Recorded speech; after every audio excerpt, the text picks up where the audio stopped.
በመዝገብ ስሙ ማቲያስ ሳንቶስ ካርኔሮ ዳ ኩንሃ ይሰኛል። እንደ አውሮፓውያኑ ግንቦት 27 ቀን 1999 ጃኦ ፔሴኦ ፓራይባ ብራዚል ነው ውልደቱ። የማቲያስ ኩንሃ የእግር ኳስ ጉዞ እንደ አብዛኛው ብራዚላዊ የተለመደ ነገር አለው። በብራዚል ውስጥ ካሉ ተስፋ ሰጪ ተሰጥኦዎች እስከ ፕሪሚየር ሊግ ድረስ ያለውን ብቃትም አስመስክሯል። በተለያዩ ሊጎች ያሳየው ድንቅ ግስጋሴና የማይካድ ችሎታው ዛሬ በእንግሊዝ ከፍተኛ ደረጃ ላይ ካሉ አጥቂዎች አንዱ እንዲሆን አድርጎታል። ባህሪው፣ ቴክኒካል ችሎታው እንዲሁም የስኬት ረሃብ ኩንሃ በፕሪሚየር ሊግና ከዚያም በላይ ባሉ ቦታዎች የማብራት አቅም እንዳለው ማሳያዎች ናቸው። የኩንሃ የትውልድ ቦታ ጃኦ ፔሴኦ ብራዚል በባህር ዳርቻ ውበትና በበለጸገ የእግር ኳስ ባህል ይታወቃል። ነገር ግን ታሪኩን በትክክል የሚገልጸው ከአነስተኛ ከተማ ተነስቶ በእግር ኳሷ አስደናቂ ችሎታ ካላቸው አንዱ ለመሆን ያደረገው ጉዞ ነው። በቃለ መጠይቆቹ ውስጥ ኩንሃ መነሻውና ቤተሰቡ እንዴት ጉልህ ሚና እንዳላቸው አጽንኦት ሰጥቶ ይናገራል። የወልቭሱ ኮከብ ከእግር ኳሱ በፊት ፉትሳልን በሬሲፍ ተጫውቶ አድጓል። ኩንሃ ሙሉ በሙሉ እግር ኳስን ከመጫወቱ በፊት ችሎታውን በጠንካራ የፉትሳል ቅርስ ዝነኛ በሆነችው የብራዚል ከተማ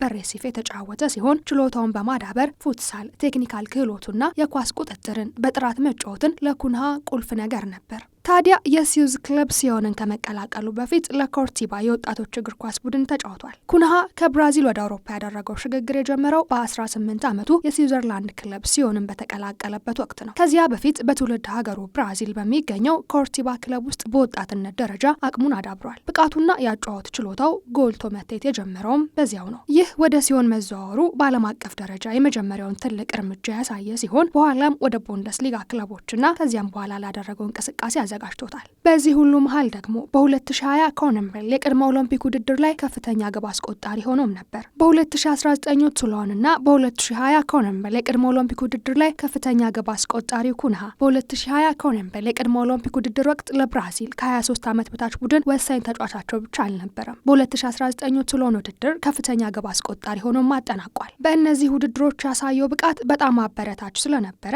ብራዚል በቶኪዮ ለሚካሄደው የ2020 ኦሎምፒክ እንድትወዳደር አስችሏታል። በ2021ም ወርቅ በማሸነፍ በ5 ጨዋታዎች 3 ግቦችን በማስቆጠር ወደ ብሔራዊ ኦሎምፒክ ቡድን እንዲጠራ አስችሎታል። ከ23 ዓመት በታች ህይወቱን ሲያጠናቅቅ ኩንሃ ለብራዚል ከ23 ዓመት በታች በ24 ጨዋታዎች 21 ጎሎችን አስቆጥሮ ነው። ጉዞ ወደ ዝናና ከፍታ በአርቢ ላይፕዚግ፣ በሄርታ ቤስሲ እና በአትሌቲኮ ማድሪድ ያደረገው ቆይታ ለፕሪሚየር ሊግ ጉዞ አዘጋጅቶታል። የማቲያስ ኩንሃ በአርቢ ላይፕዚግ፣ በሄርታ ቤስሲ እና በአትሌቲኮ ማድሪድ ያደረገው ጉዞ ለፕሪሚየር ሊግ ጀብዱ ፍጹም የልምምድ ሜዳ ነበር። በአርቢ ላይፕዚግ ላይ ባደረገው ቆይታ ከጀርመን እግር ኳስ ፈጣንና ከፍተኛ ጥንካሬ ተፈጥሮ ጋር እንዲላመድ አድርጎታል። በሄርታ ቤስሲ ያሳለፈው ቆይታ ደግሞ ጠቃሚ የቡንደስሊጋ ልምድን የጨመረለት ሲሆን ስፔን ውስጥ በአትሌቲኮ ማድሪድ ቤት በዲያጎ ሲሞኔ ስር ታክቲክ ዲሲፕሊንና በጥሩ ደረጃ ችሎታውን ያሻሻለበት ነበር። እያንዳንዱ እርምጃ ለኩንሃ እንደ ተጫዋች ብስለት አስተዋጽኦ አድርጓል። በመጨረሻም እርሱን ለአካላዊና ለሚያስፈልገው ፕሪሚየር ሊግ ውድድር አዘጋጀው። በወልቭስ ታሪክም በፕሪሚየር ሊጉ ሃትሪክ የሰራ ሁለተኛው ተጫዋች እንዲሆን አስቻለው። በወልቭስ ታሪክ የፕሪሚየር ሊግ ሃትሪክ በመስራት ሁለተኛው ተጫዋች ሆነ። ኩንሃ እንደ ፈረንጆቹ በፌብሩዋሪ 4 2024 ከቼልሲ ጋር በስታንፎርድ ብሪጅ የፕሪሚየር ሊጉን ሃትሪክ ሲሰራ የዲያጎ ጆታን ፈለግ በመከተል ለወልቭስ ይህን ያደረገ ሁለተኛው ተጫዋች ሆነ። በፕሪሚየር ሊግ ጉዞም ወሳኝ ጊዜ ሆነለት። በፕሪሚየር ሊግ ህይወት ውስጥ አስደናቂ ጊዜ ነበር። በተለያዩ ሁኔታዎች ውስጥ ችሎታውን ጎል አድርጎ አሳይቷል። የእርሱ ሃትሪክ በሞኔሌክሱ እያደገ ለመጣው ከወልቭስ ጋር በነበረው ጉዞ ውስጥ ትልቅ ደረጃ ላይ መድረሱን የሚያሳይ ነበር።